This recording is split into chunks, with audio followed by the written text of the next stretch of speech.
Assalamualaikum Ibu, selamat siang. Kami mahasiswa dari Universitas Dirgantara Mahasiswa Surya Dharma datang dalam kunjungan rumah dalam rangka untuk melakukan penjelasan tentang materi dan edukasi tentang pencegahan stunting. Sebelumnya kami membutuhkan waktu paling tidak 45 menit. Apakah Ibu bersedia? Jadi Ibu ya. Baik Ibu, perkenalkan nama saya Ivan Bagus Setia. Saya di sini sebagai leader yang akan memandu dalam kegiatan ini. Dan selanjutnya untuk penjelasan stunting akan disampaikan oleh rekan kami Usipan Disamuda sebagai pemateri. Sebelumnya boleh kenalan Ibu namanya siapa? Indri. Bu Indri. Ibunya? Enggak. Bu Enda. Ibu Indri, ibunya ini selaku ibu. Iya. Yang kedua. Iya, itu nomor 2, itu yang pertama. Oh iya. Jadi adiknya siapa namanya? Namanya Queen. Queen. Wih. Cakep ya, Hai. namanya. Jadi siang kali ini Pak Surya akan menyuruhkan sih, memaparkan bagaimana topik stunting terutama yang berkembang di masyarakat, khususnya usia-usia anak-anak yang masa perkembangannya gitu. Jadi di stunting ini kita tahu sebelumnya stunting itu apa sih? Nah, kalau Ibu baca di sini, stunting keadaan malnutrisi yang berhubungan dengan ketidakcukupan gizi pada masa lalu sehingga termasuk dalam masalah gizi yang bersifat kronis. Kronis itu berkepanjangan, yang artinya masalah gizi ini sudah berkelanjutan mulai dari usia menyusui sampai usia perkembangan nanti. Kalau si Queen usianya berapa? 5 tahun. 5 tahun. Dari pengertiannya ini aja sudah tergambar ya Bu. Jadi malnutrisi sendiri sudah berlangsung dari tadi yang sudah saya bilang, dari keadaan menyusui sampai perkembangan usia lanjutnya. Hal ini juga mendasari faktor multidimensi. Nah, penyebabnya mulai dari pengasuhan gizi kurang baik, termasuk kurangnya pengetahuan tentang kesehatan dan gizi saat kehamilan dan setelah melahirkan. Saya yakin si Queen ini udah cukup ya gizinya untuk usia 5 tahun. Terakhir beratnya berapa? Kemarin nimbang 18,5. 18,5 di posyandu ini. Di posyandu ya, untuk umur itu sesuai Z-score-nya tingginya berapa? Tingginya 105. Masuknya 1, skala 1 berarti masih baik. Nah, jadi masuknya masih skala baik ya. Untuk usia 5 tahun belum ada dari perhitungan tadi belum masuk danger atau bahaya stuntingnya. Jadi pada siang ini mungkin saya lebih ke penyuluhannya, mungkin lebih ditekankan ke penyuluhannya, karena Ibu sendiri pasti lebih tahu tentang keadaan anaknya. Kami di sini tidak bersifat menggurui, hanya merefresh, mengulang kembali ilmu-ilmu tentang stunting. Dia umurnya 6 tahun, cowok. Sama Queen masih tinggian Queen.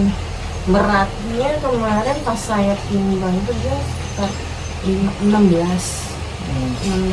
Pas tingginya kayaknya 95 deh. Itu stunting atau enggak? Untuk perhitungannya tadi sesuai Z-score table dari WHO punya ya Bu, itu masuknya di golongan -2 untuk faktor resiko stunting. Itu masuk kategorinya. Iya.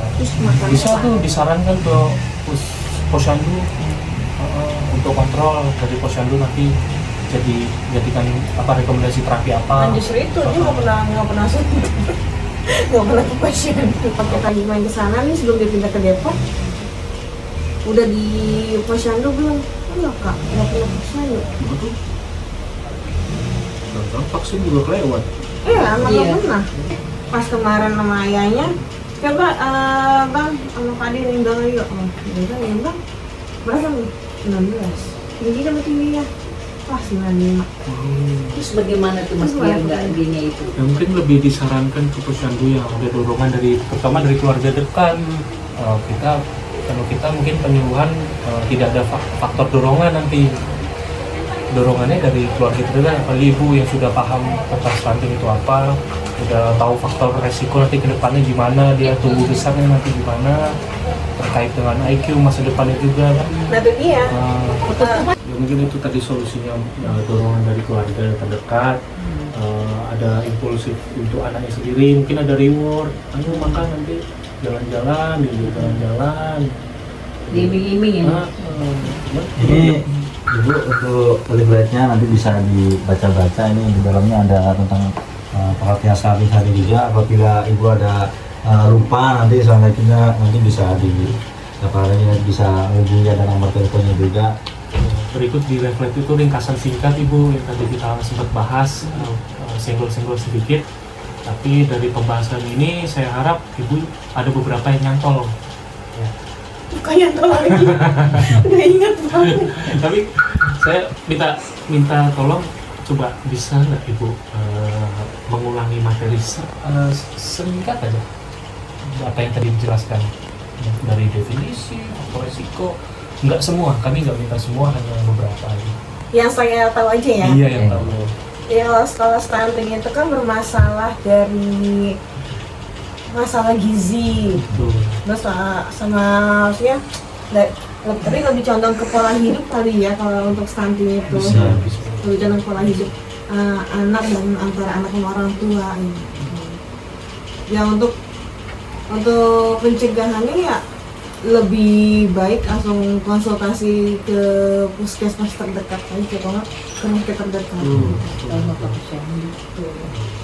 Karena banyak faktor risikonya nanti yang menimpa Ibu. Iya Bukan betul. hanya hari itu aja, ke depannya mulai dari IQ dan masa depan dia juga si anak. Baik Ibu, untuk materi dan edukasi tentang pencegahan stunting kan sudah dijelaskan oleh rekan saya Ibu sebelumnya. Apakah Ibu ada pertanyaan? Sudah jelas. Baik Ibu, bila Ibu tidak ada pertanyaan, kami mahasiswa dari Surya izin pamit undur diri Bu ya. Semoga dengan adanya penyuluhan ini bisa menambah pengetahuan Ibu tentang kesehatan dan gizi dalam pencegahan stunting. Semoga bermanfaat Ibu ya. Ya, terima kasih semuanya.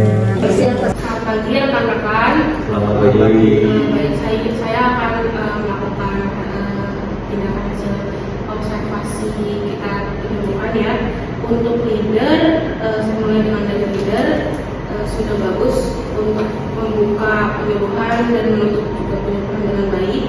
Kemudian untuk co-leader yang merangkap sebagai pemateri sudah sangat sesuai juga dengan materinya, menjelaskannya juga sudah baik.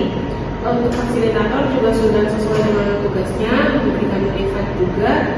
Dan untuk sang ibu sangat kooperatif dalam mendengar materi, cukup memahami juga materi penyuluhan dan semangat untuk bertanya-tanya tentang materi kita tentang stunting.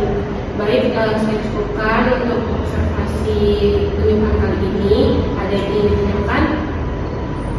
Belum ada. Belum ada. Sekian dari saya.